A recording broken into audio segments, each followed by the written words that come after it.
Dans le modèle de la charge électrique, on peut considérer que toute particule ou tout objet portant une charge électrique non nulle se comporte comme une source. Pourtant, il existe une catégorie de corps électriquement neutres qui peuvent, quoi qu'il en soit, être considérés comme des sources électriques. Il s'agit des dipôles. Un dipôle électrique est un corps, particulaire ou non, constitué de deux charges électriques de même grandeur et de signes opposés, séparés par une certaine distance. On peut distinguer deux types de dipôles, les dipôles permanents, qui se comportent à tout instant comme une source de champ électrique, et les dipôles temporaires, qui deviennent des sources électriques uniquement sous l'influence d'un champ électrique extérieur. Afin de mettre en relief les grandeurs caractéristiques des dipôles, nous allons nous appuyer sur les dipôles moléculaires. En effet, en première approximation, on peut considérer que toute molécule dont la localisation des charges électriques positives et négatives ne coïncide pas est un dipôle. Lorsque les molécules sont constituées d'atomes différents, la différence d'électronégativité de ces derniers est responsable d'un caractère permanent du dipôle. On parle alors de molécules polaires.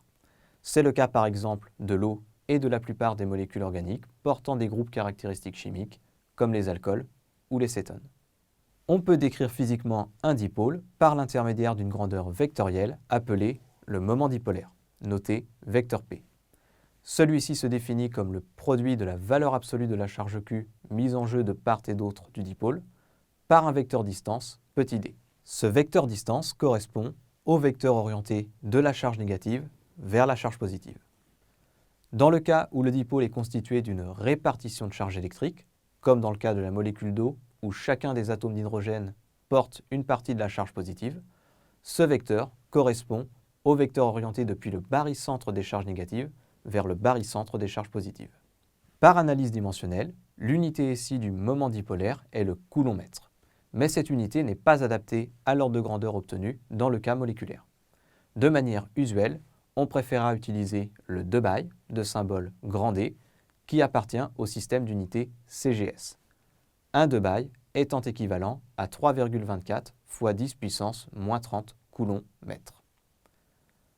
En termes de signification physique, le moment dipolaire renseigne sur la façon dont un dipôle interagit avec son environnement.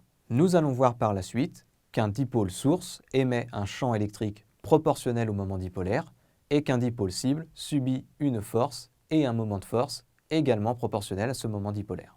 L'exploitation du moment dipolaire permet d'expliquer un certain nombre de phénomènes observables dans la vie quotidienne. Par exemple, c'est le moment dipolaire des molécules d'eau qui est responsable de l'échauffement des aliments dans un four à micro-ondes.